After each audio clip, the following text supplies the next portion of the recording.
Halo sahabat bahasa, selamat datang di siniar spesial dalam rangka Hari Bahasa Ibu Internasional tahun 2025. Hari ini kita akan membahas sesuatu yang penting dan menarik, yakni buku cerita anak di bahasa. Ya, bisa dilihat yang menggabungkan bahasa Indonesia dengan bahasa daerah di Nusa Tenggara Timur. Buku-buku ini bukan sekedar kumpulan cerita, tapi juga merupakan upaya nyata dalam melestarikan dan menghidupkan kembali bahasa-bahasa daerah kita. Untuk membahas lebih dalam mengenai proses penerjemahan, tantangan dan dampaknya bagi masyarakat, kita telah mengundang seorang narasumber dari Kelompok Kepakaran dan Layanan Profesional atau KKLP Penerjemahan dari Balai Bahasa Provinsi Nusa Tenggara Timur. Ya, kita langsung mulai saja perbincangannya. Halo, Mas Edo. Ya, Bisa perkenalkan diri secara singkat, Mas? oh ya, terima kasih Mas Danes. Izinkan saya memperkenalkan diri. Saya Edo dari KKLP Kelompok Kepakaran dan Layanan Profesional Penerjemahan. Saya masuk tahun 2022. Jadi saya bersama dengan teman saya, Mbak Kartika, dalam kegiatan penerjemahan di Balai Bahasa Provinsi Nusa Tenggara Timur. Ya, bisa ini Mas Edo jelaskan latar belakang dan tujuan dari pembuatan buku cerita anak di bahasa ini, Mas? Oh ya, jadi kenapa ada kegiatan penulisan cerita anak di bahasa itu? Karena yang melandasinya itu karena di provinsi NTT itu budaya tulis itu tidak ada, atau hanya yang kita temukan atau yang sering kita temukan itu hanyalah budaya tuturan. Maka dari itu kami KKLP Penerjemahan mengadakan kegiatan penulisan cerita anak dwi bahasa dengan berbasis kearifan lokal. Jadi kami dengan buku ini kami mengajak para penulis potensial untuk bisa menuangkan karyanya dalam bentuk cerita dalam dua bahasa, bahasa daerah di NTT kemudian diterjemahkan ke dalam bahasa Indonesia. Ya, menarik sekali nih, Mas Edo. Kira-kira bagaimana ya ini proses pemilihan cerita dan bahasa daerah yang digunakan dalam buku ini? Tentunya kami membuka sayembara ya. Pertama-tama kami membuka sayembara dimulai dari sayembara penulisan dan penerjemahan. Jadi kami membuka itu melalui laman dan kemudian melalui media sosial. Setelah itu naskah-naskah yang masuk kemudian kami seleksi. Setelah itu naskah-naskah yang terseleksi kami masukkan atau kami ikutkan dalam kegiatan pelatihan atau bimbingan teknis tentang penulisan dan penerjemahan. Di situ para penulis diajarkan atau diberikan bekal tentang materi bagaimana penulisan cerita anak itu bagaimana, terus kemudian memasukkan elemen-elemen kearifan lokal itu bagaimana, dan setelah itu kami juga melakukan sayembara ilustrator ya. Jadi kami memilih ilustrator-ilustrator yang akan mengilustrasikan cerita anak ini dalam bentuk buku bergambar. Kemudian setelah itu naskah-naskah yang tadi sudah istilahnya diberi revisi atau beri pelatihan di BIMTEK tersebut akan diilustrasikan. Kemudian setelah diilustrasikan ada penyuntingan, perbaikan, revisi, kemudian ada telaah bahasa daerah, kemudian lanjut ke uji keterbacaan. Jadi sebelum naskah-naskah ini dicetak atau dibuat dalam bentuk digital, kami melakukan uji kepada anak-anak SD yang mana itu termasuk dalam pembaca sasaran untuk buku cerita anak. Setelah itu, setelah diberikan masukan oleh anak-anak, nanti akan dilakukan revisi kembali. Selanjutnya kami akan mengajukan ISBN untuk mendapatkan nomor untuk buku tersebut. Setelah itu baru kami cetak ataupun dalam bentuk file digital nantinya. Oh, jadi ada kronologisnya ya Mas Edo ya, Ya, dari awal sampai akhirnya jadi buku seperti ini ya. Ada keterangan levelnya juga, lalu ada ISBN-nya juga. Wah, menarik ini. Nah, tapi kan dari proses yang panjang itu pasti ada tantangan. Ini boleh ceritakan nih Mas Edo nih, tantangannya tidak hanya dalam penerjemahan saja, tapi dalam keseluruhan pembuatan bukunya ini, Mas Edo. Jadi untuk tantangan ya, untuk tantangan kami dalam menyelenggarakan kegiatan ini karena itu termasuk karena kami kesulitan mencari bahan buku literasi tentang anak, terutama untuk berbasis kearifan lokal NTT, maka kami mengadakan sayembara tersebut. Dan kesulitannya itu karena kami tidak kesulitan untuk menemukan penerjemah-penerjemah. Jadi kebanyakannya itu adalah penulis yang merangkap menjadi penerjemah Penerjemah. untuk buku yang mereka tulis. Oh iya, luar biasa. Jadi memang tantangannya ada juga ya. Eh, untuk dampak dan manfaat nih, kira-kira bagaimana buku ini bisa membantu dalam upaya pelestarian bahasa daerah di NTT, Mas Edo? Ya, pertama tentunya ini merupakan salah satu bentuk untuk pendokumentasian ya, karena selama ini kan belum ada pendokumentasian ya, bentuk cerita atau apapun itu ya, karena masih sebatas hanya tuturan adat atau tuturan-tuturan yang lainnya. Sedangkan untuk budaya-budaya NTT, jika anak ingin mengenal budaya NTT, perlu dibukukan, perlu dituliskan.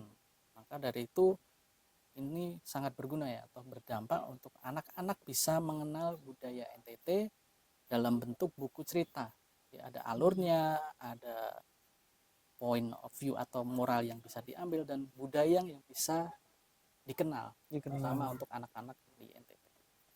Hmm, apakah ada kira-kira respon yang menarik nih dari anak-anak atau guru-guru yang telah menggunakan buku ini? Oh iya. Kan tadi ada tahapan juga uji keterbacaan tuh, bagaimana Mas Edo? Coba ceritakan.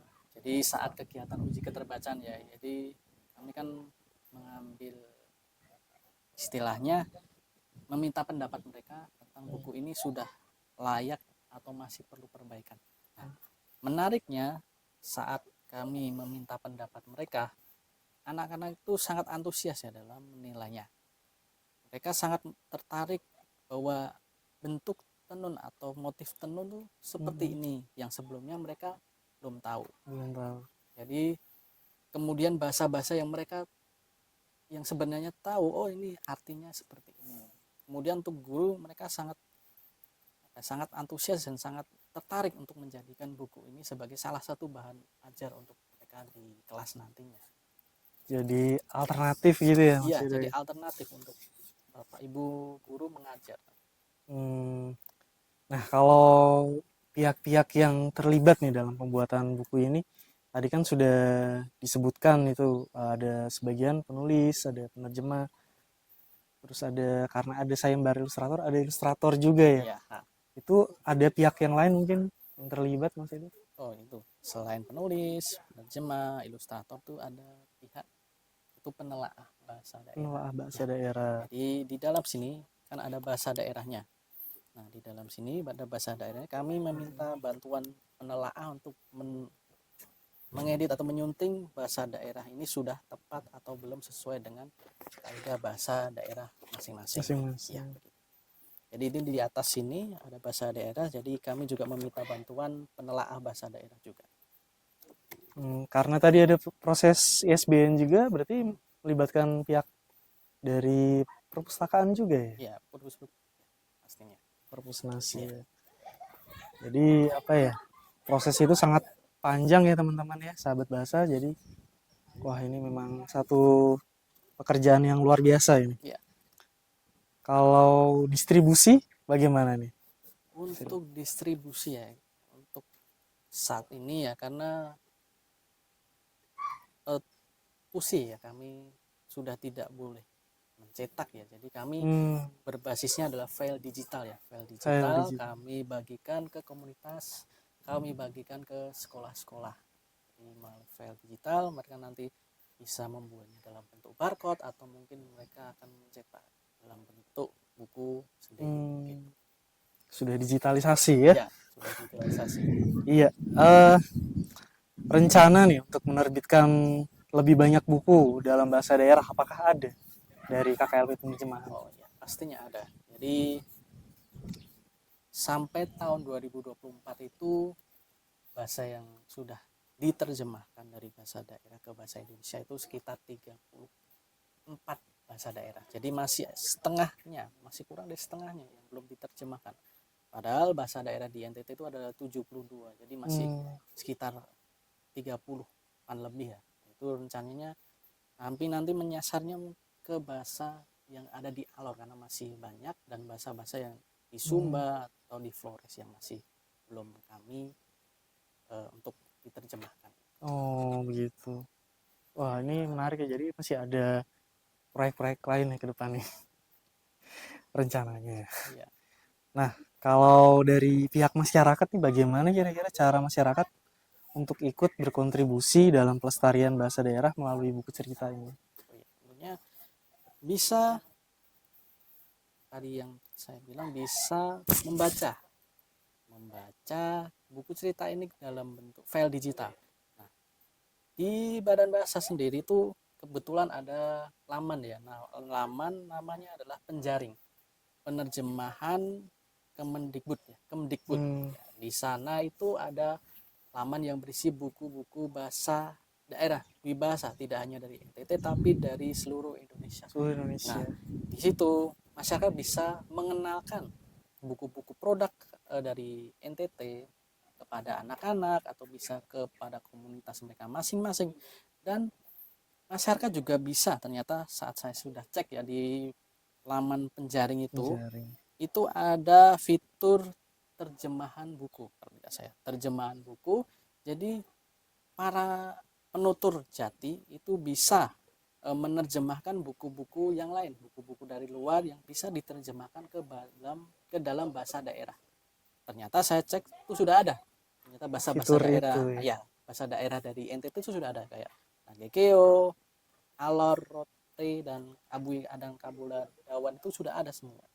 Jadi jika ada teman-teman yang ingin menerjemahkan buku cerita dalam bahasa daerah masing-masing itu sudah bisa di laman penerjemahan daring. Bisa dicoba masing-masing tuh. Nah ini untuk karya yang luar biasa ini ada harapan apa nih terhadap penggunaan bahasa daerah Mas Edo di masa depan? Tentunya dengan banyaknya buku cerita ini akan bisa disebarkan ke generasi muda di bawahnya atau ke lingkungan sekitarnya, bahwa bahasa daerah itu tidak hanya dituturkan saja tapi bisa dituliskan dalam buku cerita bergambar ini. Ya, jika ada pemirsa nih yang tertarik sahabat bahasa ini, bagaimana sih cara mendapatkannya gitu, Mas Edo? Untuk ini mungkin bukan pelajar, bukan guru juga, tapi ingin mendapatkan juga ini, ingin mengakses. Kira-kira bagaimana?